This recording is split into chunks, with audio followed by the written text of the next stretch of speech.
Thanks so much for joining us. What's going on Beacon Hill? Always lots, and it affects every aspect of your life and mine. So let's find out what we can find out by going right to the top in the form of Senate President Karen Spilka, a longtime representative from the beautiful community of Ashland. Madam President, welcome. Thank you for having me, as always. Always good to have you here. So the unemployment rate came out for December, and Massachusetts was at 4.1%. That matches the national figure. That ends a two-year streak of us having lower unemployment than the nation. In some pockets, unemployment's 5% in the Merrimack Valley. Now, these are not astronomically high numbers, but I have to be honest with you, I'm concerned about our economy. Our reliance on federal funding, our reliance on trade with Europe and the Middle East. What's your level of concern? Well, I'm concerned, but I'm still optimistic. What we have done in Massachusetts to take stronger steps to build our economy and keep it humming, particularly last session in terms of a very strong economic development bill, millions of dollars towards some of our strengths, our life sciences, our climate tech, our green energy, AI, trying to develop and not only keep our continuing sectors and our economy, but help build new ones as well. And I think that is one of Massachusetts' strengths. Even when I was chair of economic development in 2010, 2012, we built on some new sectors to diversify so that we don't rely upon just one or two sectors, because we know there'll be ups and downs in all of them. So I am, though, concerned about the federal government. This week has been like a roller coaster seesaw ride combination in what is happening, and I am still concerned about grants and funding on all levels coming to Massachusetts. So we will keep monitoring, pushing the federal government, and see what happens. Well, in the meantime, over the last couple of weeks, we were talking about Governor Healey's State of the Commonwealth address, and her announcement that we're going to fund billions in new spending on transportation from proceeds of the millionaire's tax. Several times I've heard her talking about how we're going to use funds from the millionaire's tax to pay for this or that. How can we be so sure that revenue flow is going to hold up? I believe that it will continue.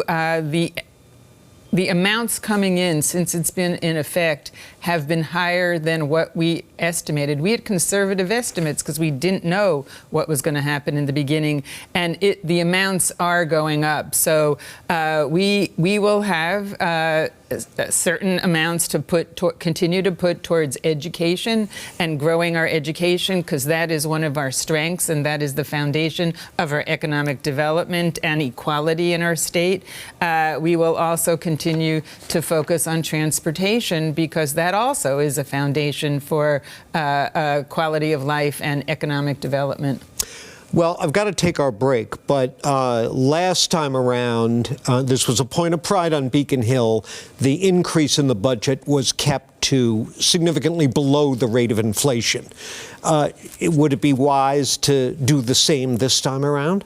Well, we certainly will take a look at the governor's budget. It just came out, right, and it will go to the House first and then the Senate. There will be hearings by the Joint Ways and Means Committee, so we'll dive into the facts and specifics of the budget.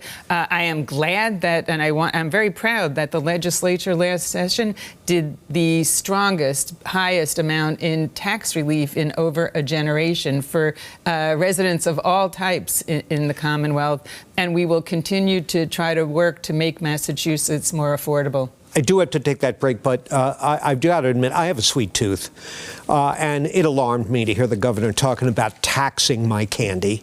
Are you in the Senate going to let that happen? At this point, we're focusing on the implementation of our tax relief bill. We're not looking at taxes, and I certainly do not agree with any increase in broad-based taxes, and that's where we're at this point. All right. Well, I'm going to be following up with you about so that I'll bring you candy next time. Well, we'll see. We'll see if it's affordable. And Madam President, this coming week, I should say, representatives of the Senate are scheduled to meet with Auditor DiZoglio to, as she put it, quote, again reiterate their rationale for breaking the law, end quote. That's a reference to the legislature's objections to her demands for access to conduct extensive audits, as the voters authorized her to do in question one last fall. Obviously, you don't see what you're doing as breaking the law. Why? Absolutely not. I first of all want to stress the Senate does every single year a comprehensive independent audit by an audit company. We want our books to be audited, but we do not want a political audit, which is what the auditor wants to do. So excuse me for interrupting, but basically you're saying she can't be trusted to conduct this in a way that's not promoting her own political ambitions or promoting an agenda? Well, even she keeps citing the, quote, yellow book that was made by the federal government, general accounting audits. And in that book, that's what she says she's using as guidelines, she's using as standard.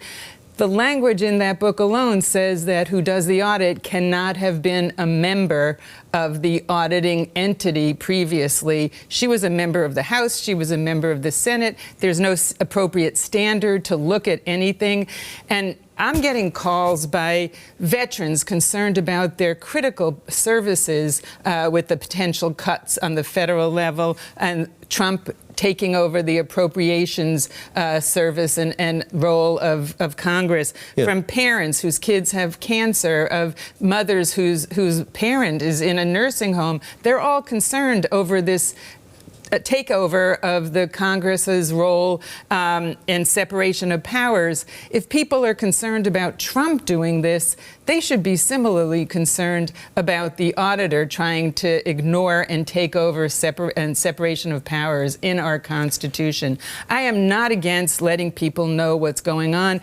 Everything from our salaries to our invoices to our services to our paper clips to everything is online, either in the comptroller's website. We have on our website, we have our journals, our day-to-day activities. We have everything. People can watch the sessions online. We tape them. They can watch past sessions. They can come. We are working for even more transparency. I want people to know what we do. I'm really proud of what the Senate does.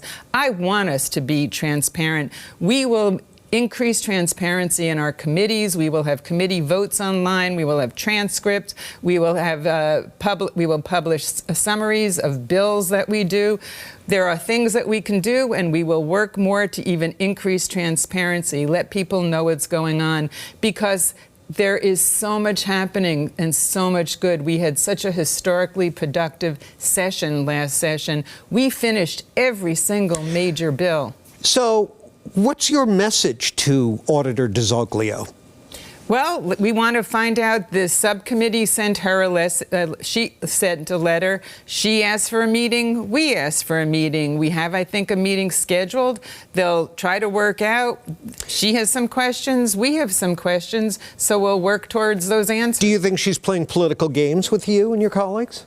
I can't fully answer for her, but because she hasn't sat down with our subcommittee yet. But I will emphasize we do a thorough, comprehensive annual audit every single year and put it online for everybody to see. And I think that's where we should continue going. We'll be watching. We appreciate you coming here on a semi-regular basis to answer my questions. Thank you so much. Good to see you. Thank you.